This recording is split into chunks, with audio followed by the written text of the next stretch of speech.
apa susahnya gitu kan? Luar biasa.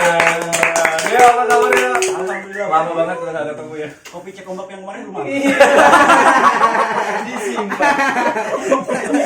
Kopi cek ombaknya sudah belum habis. Belum habis. Aku udah habis belum kubuang. Disimpan. Aku suka banget sama atoknya. Bisa bikin Ipan Dede itu. Wow, siapa itu Ipan Dede? Oke, hari ini kita ngobrol sama Deo, si anak ajaib. Jadi kenapa Deo itu disebut dengan anak ajaib? Karena secara kemunculan dia itu baru muncul kurang lebih 2 tahun belakangan. Tapi secara karya itu bisa dibilang karya-karyanya Deo itu matang banget ya, secara konsep dan teknik garisnya itu kuat menurutku ya, secara personal. Nah, hari ini kita akan mengulik sejarahnya Deo karena banyak yang mengira bahwa Deo itu kayak dapur ya. Banyak yang mengira Deo itu Wiro Sableng. Mirip nggak sih? Bisa. Ya, banyak yang mengatakan Deo itu bahasanya apa ya, punya bakat alami gitu dalam menggambar. Tapi kalau saya tidak percaya. Ya, Kalau misalnya saya percaya, saya tidak akan wawancara dia. Oke, yuk langsung aja. Jadi secara sejarah, kamu dari kapan mulai gambar? Sebenarnya ya, jangan bohong. Kalau Di PHP. Ditekan. Iya. Ditekan. Sejak kapan? Sejak kapan? Coba. ya, pasti semua orang dari kecil sih sebenarnya. Sebenarnya dari kecil. Sebenarnya dari Oke, kecil. lanjut. Cuma ya udah gitu. Ditinggalin. Oke. nggak gambar lagi. Cukup sekian. Sudah selesai gitu. Singkat ya. Aku cuma pengen tahu itu aja. Iya. Enggak. Singkat jelas dan gak bangsat. Oke, Sudah dari gambar kecil. dari kecil tuh sudah SD gitu kan. Gambar itu cuma sebatas apa, karena disuruh belajar, bingung belajar apa, Oke. ya gambar aja gitu. Males banget kamu. Harus belajar dia ini ternyata. Sama tugas-tugas seni budaya. Dari SD. Ya itu doang. Gambarnya cuma pas tugas seni budaya sama pas bingung gambar apa. Jadi Apa, pas bingung belajar. jadi sebenarnya gambar itu memang kamu seneng gambar atau karena terpaksa gambar? Awalnya nggak punya hobi gitu sih. Awalnya nggak punya hobi, jadi terpaksa gambar. Terus enggak apa, lama-lama pas SMA itu mulai menikmati seni. Oke. Ya. Berarti SMP nggak ada sejarah gambar sama sekali sih. SMP malah sempat vakum. Iya, nggak betul-betul nggak ada gambar. SMA juga nggak ada gambar. Oke. Cuma kalau pandangan seniku pas SMA itu beda. Soalnya aku dulu apa, pencak silat kan, itu seni kan. Seni bela diri. Seni bela diri. Baru mereka juga nge framingnya seni. Nah, jadi makanya kalau dibenturkan sama seni gambar, Mana aku kamu? kayak agak bingung. Balik. Oh ya sudah. Nggak apa. Kita natural. Lanjut ya. Out of konteks deh. Ya terus apa, mulai nikmatin itu SMA. Oke. Itu tapi sebatas teman-teman aja sih. SMA. Tadi kan kamu bilang SMA ada skipnya. Nah, Biasanya itu dimulai kelas berapa? SMA kelas 2 itu kayak apa? Punya kamar kan? Oke. Kamar tempat nongkrong. Kamar apa ya? Literally buat kamu tidur atau? Buat itu kayak base camp. Oke, base camp. Berarti teman-teman ngumpul di situ juga. Nah, itu teman-teman itu gambar-gambar aja. Semua kamar itu penuh gambar gitu nah. Nah, itu aku cuma ada sih kontribusiku itu cuma satu, cuma cat, aku taruh di tangan, baru aku tempel-tempel gini. Kirain gambar lengkungan itu. Tanda tangan. Teman-teman itu semua yang gambar. Aku udah dapet jokesnya. Usul aja. Aku udah nikmatin pada saat itu. Belum Ayo yang tahu apa itu gambar lengkungan? Sering di toilet. Oke. Di base camp kamu udah mulai menandakan tanganmu di sana. Ya, itu saya kasih itu. Setelah itu Setelah itu nggak pernah gambar lagi sampai kuliah. segitu doang. Aku pensiun. Sampai kuliah. Jadi kuliah itu masuk teknik sipil. Oke. Di situ belajar teori-teori dari apa? Belajar teknik-teknik gambar bangunan gitu kan. Nah, itu kan otomatis beli buku A3 sama harus punya pensil atau pulpen ukuran banyak kan? Apa sih namanya itu? Apa itu? Yang apa? Yang dulu kalau buat gambar teknik pulpen tapi diisi ulang tuh apa namanya? Rapido bukan? Nggak tahu juga. Ya Allah. Generasi Kemarin tua pakai dong. pensil-pensil Jangan mekanik. Yang tahu Rapido kita seumuran. Nah, itu jadi anak-anak gambar kan apa? Anak-anak teknik itu kan ada gambar mesin, ada gambar sipil dan gambar kapal kayaknya. Oke, wow. Nah, One jadi Piece. kayak jadi kayak apa, tongkrongan itu kan Heeh. gabut mau ngapain nunggu mata kuliah ya pada banyak yang gambar. Ya, kapal apa? Yang bisa dimakan. Kapal selam. Oke. Iya. Jadi ikut-ikut juga ngegambar. Oke. Sebatas teman-teman ikut ngegambar, aku juga ngegambar juga pas di kuliahan. Habis itu skip lagi, nggak pernah gambar lagi. Baru dimulai 2019. Oke. 2019 itu karena belajar. 2019 itu kamu masih masa kuliah atau udah keluar kuliah? Itu udah nggak kuliah. Setelah kamu selesai kuliah, Mm-mm. habis itu di 2019 nggak ngapa-ngapain. Jadi cuma ikut kerja sama bapakku, pulang ikut kerja sama bapakku pulang kayak ya udah gitu nggak ada aja. kegiatan lah ya Oh, bahasanya. nggak ada kegiatan. Baru karena suka-suka baca komik juga kan. Baru buku komik yang aku baca komik Jepang. Terus kan budaya-budayanya juga ikut kan. Oke. Nah, jadi pengen belajar tuh bahasa Jepang. Oh, pengen belajar bahasa berarti ketertarikanmu itu lebih ke manga. Iya. Manga. Karena pengen belajar bahasa Jepang, jadi aku beli buku lah untuk nyatat-nyatat. Oke. Untuk nyatat-nyatat apa? Yang penting-penting kayak katakana, hiragana gitu kan. Nah, karena beli buku sama pulpen, nah gitu lama nggak megang buku sama pulpen gitu megang lagi jadi kan semenjak kuliah kan. Oke. Itu mungkin aku lihat 2000 sampai 2017, 2 tahun berarti nggak ada megang buku sama pulpen. Dari 2017 sampai 2019. Lama juga ya. Karena belajar bahasa Jepang itu bete kan, agak bete kan kadang kan jenuh juga kan, tapi pengen bisa jadi pengen belajar juga. Nggak lama aku gambar pertama itu masih ingat gambar Luffy. Hah? Gambar Luffy. Oh, Luffy. Karakter One Piece itu, tapi aku bingung mau gambar di mana, jadi aku ngeliat YouTube. Oke. YouTube itu orang ngegambarnya begini, ya aku ikutin garisnya, mulai dari mata dulu atau apa dulu gitu. Nah, gambar Luffy, kayaknya asik ngegambar ini, baru coba gambar Zoro, gambar-gambar lain. Nah, habis itu nggak pernah putus sampai sekarang ngegambar. Oh, berarti jadi sebenarnya kalau secara basic itu kamu udah lama sebenarnya gambar kan? Ya, Dari kecil terus ya mungkin agak terjeda-jeda beberapa Ya, kali, terjeda, ya. tapi setelah mungkin kamu memutuskan untuk ini lanjut lagi. Cuma ya itu tadi yang masih menjadi misteri adalah Dio ini tipikal gambarnya itu udah gimana menurut audiens? Wih, ngeri. Gak masuk akal. Udah masuk akal gitu. Pemenang Tapi- Oktober. Kiri saya. Iya bener ya sampai menang Inktober ya. Asli. Oh iya, waktu itu sempat aku dikasih tahu sama temanku namanya Ipan. Yang kemarin. Kok kamu ngomong sih Pan? Jadi waktu itu kalau nggak salah pas lagi nongkrong sama temanku itu si Ipan itu, terus dia ngasih tahu aku, nah mas temanku ini baru gambar, tapi gambarnya udah ngeri. Kemarin sempat di review sama Inktober. Di review apa di Oh, itu di repost doang sih. di repost doang? Tapi kan itu kan bahasanya Iya. Inktober yang internasional loh. Iya, enggak, itu di Indonesia tuh. Itu apa Indonesia, tapi kan juga secara ini kan banyak banget sebenarnya yang pasti banyak banget orang yang nge-repost di sana gitu kan.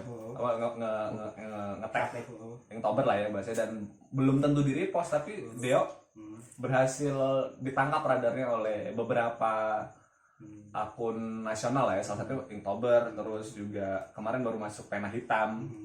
Rasanya gimana ya sebagai orang yang dibilang pemula dalam tanda kutip tapi udah dapet apresiasi segitu gedenya? Karena kalau menurutku itu kadang orang tuh kan beda-beda nih prosesnya dan pencapaiannya, tapi Deo ini termasuk cepet.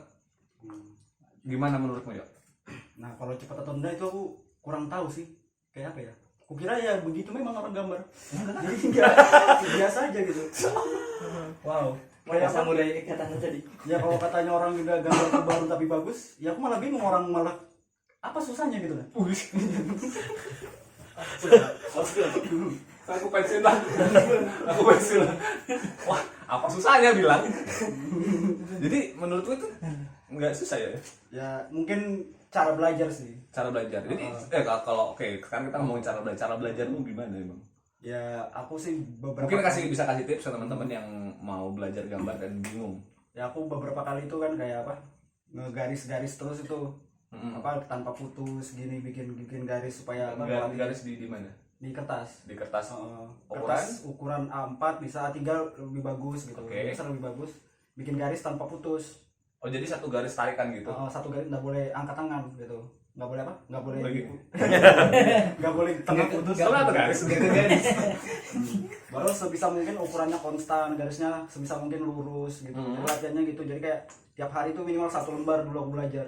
Setiap hari 1 lembar minimal. Iya. Berarti pernah lebih dari 1 lembar? Enggak pernah. Enggak pernah lebih. Dikasih taunya sih minimal 1 lembar. Saya pikir dengan dia ngomong begitu bisa 3 lembar dia gitu setiap hari. Malah kadang aku A5 malah kadang kalau lagi malas, tapi kayak pengen. Tapi itu kamu rutin lakuin itu setiap hari? Dulu rutin dulu, sekarang jarang. Nggak Berapa pernah. lama kamu lakuin itu? Mungkin lama ya. Tapi kadang nggak harus garis terus ya, aku kadang lagi bosen garis, aku bikin yang lengkung, yang bulat apa, yang kayak huruf S gitu. Gambar lengkung. Apa ya? Gambar S ini. Apa S kayak SS gitu. Oke. Oh, apa kayak Atau itu gelombang gitu. Atau itu apa? Pertama pakai pensil kan? Pensil sembarang ini, coret sembarang. Nah, baru pakai pulpennya harus ngikutin pensil itu, jangan keluar. Jangan nyoba keluar. Jadi apa? Kalau langsung pulpen keluar kan orang kan nggak tahu ya apa. Oh, itu memang begitu belokannya gitu. Oke, Nah, oke, kalau oke. aku pensil dulu, jadi kayak apa? Oh, aku harus ngikutin betul gitu nah. Oke. Jadi latihan kontrol tangan kayak gitu sih aku. Oh, itu cara latihan kontrol tangan. Kontrol tangan ya. Oke. Oke. Caranya Deo. Tapi itu menurutku berpengaruh banget gak sih sama karya, sama kamu dengan proses berkaryamu sekarang? Berpengaruh banget. Kayak abis itu kan, setelah itu aku kayak kenal dotting, aku mulai sering dotting, aku bikin line gitu hancur lagi gitu, kayak anjing dan enakan kemarin gitu kayaknya, bikin line tanpa ragu, tanpa putus. Pas kenal dotting Malah jadi kayak malah agak ragu aku ngelain gitu nah, nggak kayak dulu tuh kayak santai aja, ngarsil cross itu santai tanpa mikir gitu nah. wow. Kayak apa? Jadi kebanyakan gambarmu tuh kamu tanpa mikir. Ya enggak juga sih.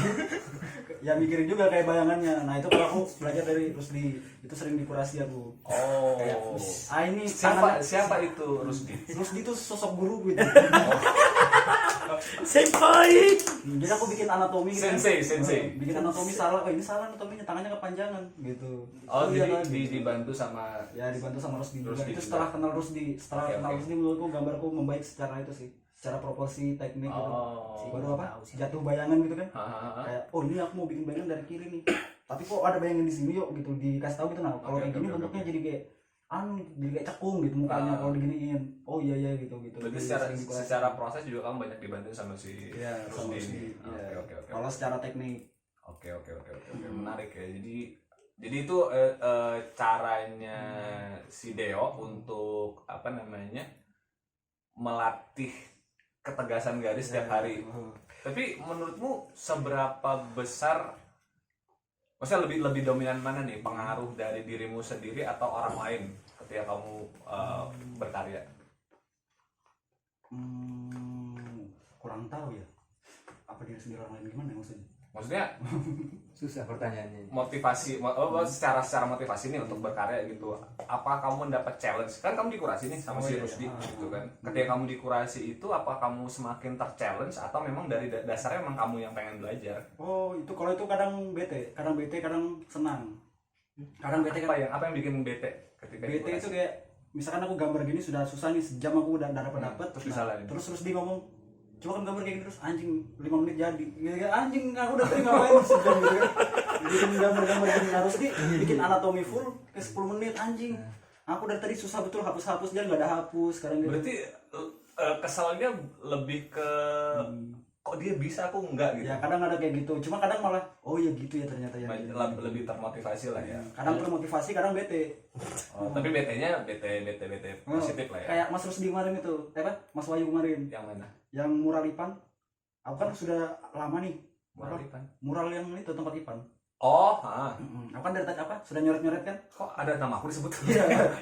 Aku kan sudah apa? Sudah gambar. Iya. Nah, lama Mas Wahyu datang di sebelahku. Tek naruh gambar. Baru udah dikerjain, ditaruh aja.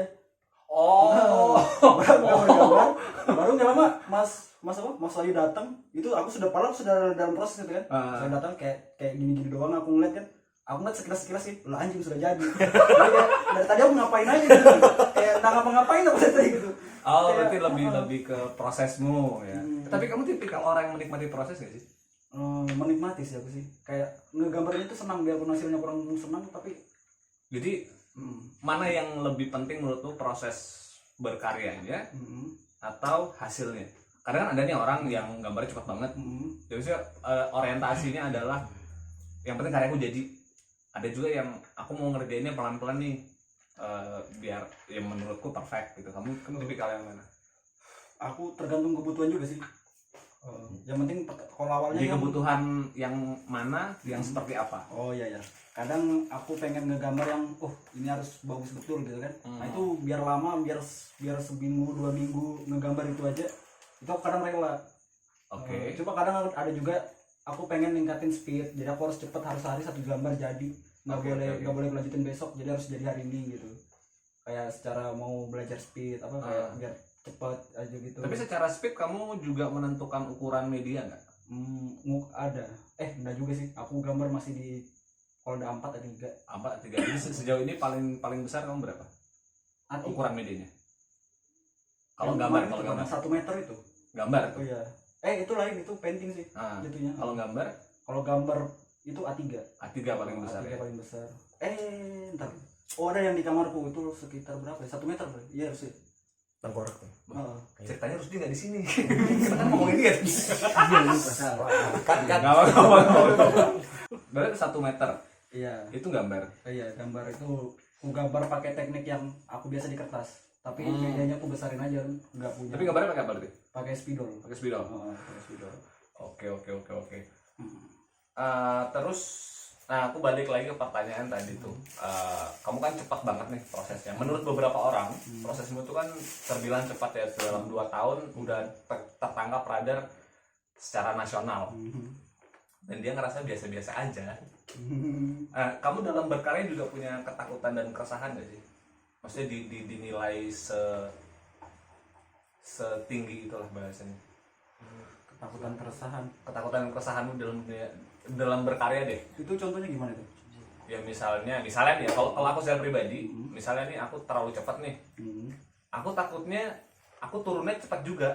Oh iya paham. Nah kayak gitulah, berarti semacam itulah. Nah keresahanmu di berkarya apa sih? Aku nggak terlalu berpikir itu sih. Kalau yang kayak ketakutan keresahan, soalnya aku suka ngegambar gitu. Baru-baru ini aku nemuin hobi kan. Berarti apa kamu nggak punya ambisi atau gimana? Ya nggak tahu juga ya. Jadi selama ini suka-suka doang gitu. Wah, satu judgement ini. Dan. Ya awalnya kan awalnya itu suka-suka doang memang. Jadi kayak mau kayak manapun ya namanya suka, meskipun dialogin orang kayak kamu ngapain sih gambar nggak ada guna gitu ya, tapi namanya suka mau diapain gitu kan. Oke. Jadi selama ini kamu kerjanya apa sih tiap hari selain menggambar deh? Ya bantu bapakku doang. Ngapain? Itu bapakku kan kayak apa? Kegiatan sehari-hari deh selain gambar. Tidur, baca komik, ngopi. Nice, sangat kegiatan tidur. Tapi habis itu maju inspirasi. Dia ini representasi santai-santai. Santai banget tidurnya. Sama sih, aku kadang itu cara belajarku kayak maling teknik bisa dibilang. Jadi mengcopy teknik. Ibarat kayak gambarnya Mas Wahyu kayak gini kan. Nah itu aku ikutin persis apple to apple aku pengennya. Tapi ya nggak bakal aku jual, sudah buat simpan aja. Buat simpan pribadi, buat arsip sendiri ya. Buat maling kayak maling gitu kan, kayak garisnya itu gini. Cara garisnya gini. Kalau garisnya begini efeknya gini. Gitu. Nah, soalnya kalau aku ngeliat doang nggak dapet gitu. Secara teknik kayak hatching itu gini apanya gitu kan.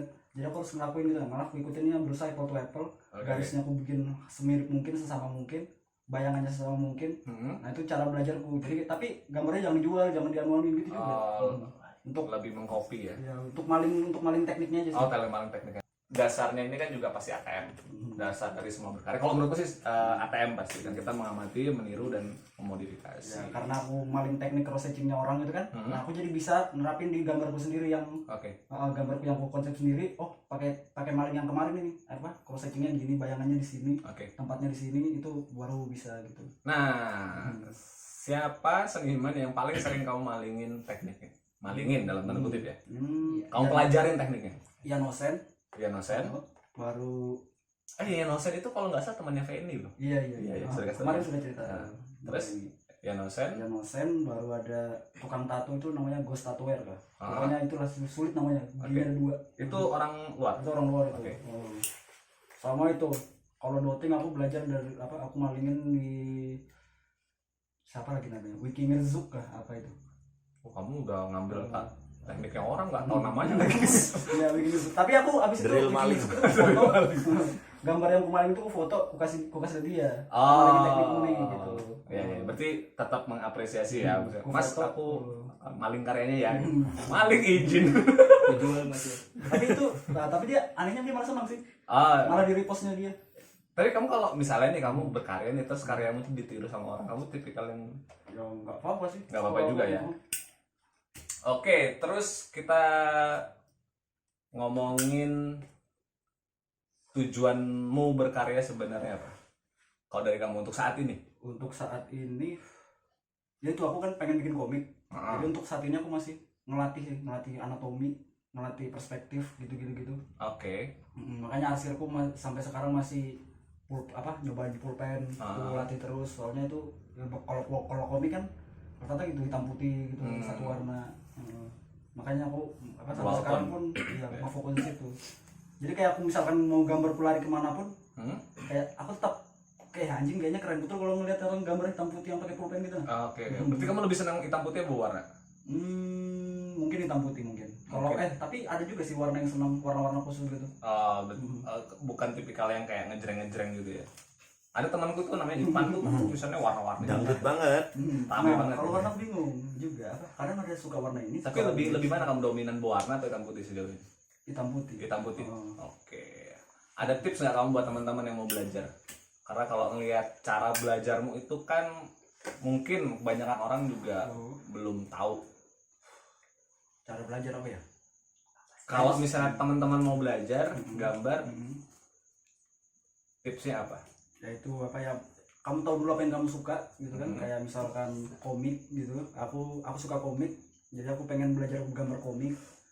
Terus habis itu aku belajar ke realis. Oke. Oh ternyata realis itu ngaruhnya jauh banget gitu nah. Belajar realis itu penting. Oke. Kayak bisa.